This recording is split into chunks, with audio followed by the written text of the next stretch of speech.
سابق چیئرمین پیمرا اور سینئر صحافی ابصار عالم کا کہنا ہے کہ سپریم کورٹ میں جمع کروائے گئے بیان حلفی میں پورے نظام کی خرابی کی بات کی ہے۔ کسی جرنل کا نام ذاتی رنجش پہ نہیں لیا۔ میرا مقصد کسی کو سزا دلوانا یا جیل کی سلاخوں کے پیچھے بھیج کر اپنی انا کی تسکین نہیں ہے۔ میرا مقصد عوام کی بھلائی ہے۔ میرے لیے اہم یہ ہے کہ جن چند لوگوں کی وجہ سے ملک اور قوم کا نقصان ہوا، اعتراف جرم کریں اور قوم سے معافی مانگیں۔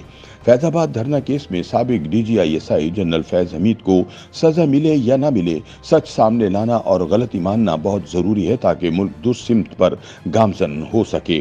وی نیوز کے ساتھ خصوصی انٹرویو میں ابصار عالم کا کہنا تھا کہ سپریم کورٹ میں ان کے بیان حلفی کے بعد جنرل فیض نے ان کے قریبی دوستوں سے ملاقات کی خواہش کی ہے، مگر خود ان سے کوئی رابطہ نہیں ہوا۔ ایک سوال کے جواب میں ابصار عالم کا کہنا تھا کہ انہوں نے گزشتہ دنوں سپریم کورٹ میں کلمہ طیبہ پڑھ کر اس لیے فیض آباد کمیشن کے سامنے پیش ہونے کی یقین دہانی کروائی کہ اس ملک میں اعتماد کا فقدان ہے اور وہ چاہتے تھے کہ ان کی بات کا یقین کیا جائے۔ خیال رہے کہ چند روز قبل فیض آباد دھرنا کیس کی سماعت کے دوران سابق چیئرمین پیمرا ابصار عالم نے سپریم کورٹ میں بیان حلفی جمع کروایا تھا، جس میں انہوں نے کہا تھا کہ بطور چیئرمین پیمرا ان پر سابق DGI لیفٹیننٹ جنرل ریٹائرڈ فیض حمید نے دباؤ ڈالا تھا اور انہیں کہا تھا کہ فیض آباد میں پرتشدد دھرنے کی کوریج اور ملک میں فساد پیدا کرنے والے چینل 92 کو فوراً کھول دیں ورنہ سارے نیوز چینل بند کر دیں۔ ان کے انکار پر ان کے خلاف عدالتی کیسز کے ذریعے چند ماہ میں انہیں نوکری سے نکلوا دیا گیا تھا۔ ابصار عالم گزشتہ سماعت کے دوران سپریم کورٹ میں پیش بھی ہوئے تھے اور دوران سماعت عدالت کو یقین دلایا تھا کہ فیض آباد دھرنا کے حوالے سے تشکیل پانے والے کمیشن میں پیش ہوں گے۔ اس سوال پر کہ انہوں نے سپریم کورٹ میں کیوں بیان حلفی جمع کرایا، ان کا کہنا تھا کہ فیض آباد کیس کے فیصلے میں پیمرا کے حوالے سے کچھ ریمارکس آئے تھے جس کا جواب دینا ضروری تھا اور ان کو صحافی دوستوں نے رابطہ کر کے ان کے تاثرات لیے تھے، جس کے بعد سپریم کورٹ کے ریمارکس میں کہا گیا تھا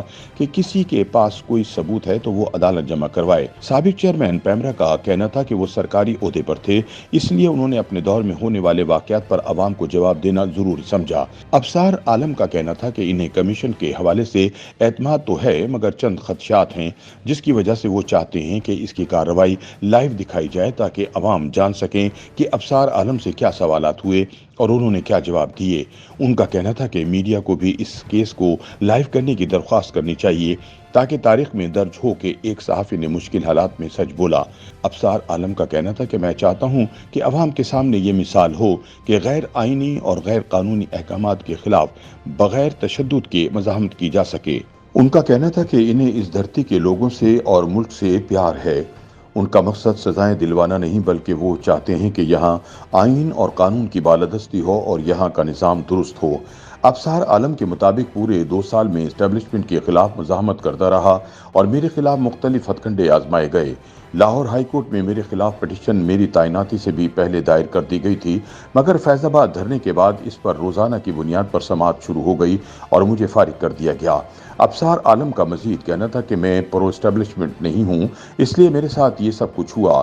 جب میں پیمرا سے نکلا تو 20 سے 26 شہروں میں میرے خلاف FIR درج تھی، میرے خلاف تمام پرچے ناکام ہو گئے تو پھر اس کے بعد مجھ پر قاتلانہ حملہ ہوا۔ ایک سیاسی جماعت کے ساتھ اس وقت جو کچھ ہو رہا ہے یہ ان کا اپنا بویا ہوا ہے جس سے اب کاٹ رہے ہیں۔ YouTube پر گوگلی نیوز دیکھنے کے لیے youtube.com کی سرچ بار میں گوگلی نیوز TV ٹائپ کریں۔ گوگلی نیوز کے پیج پر سرخ رنگ کے سبسکرپشن والے بٹن پر کلک کرنا نہ بھولیے۔ YouTube پیج پر اپلوڈ ہونے والی ویڈیوز سے باخبر رہنے کے لیے بیل آئیکن پر کلک کیجیے۔ آپ کو ہر نئی ویڈیو کے بارے میں نوٹیفیکیشن موصول ہو جائے گا۔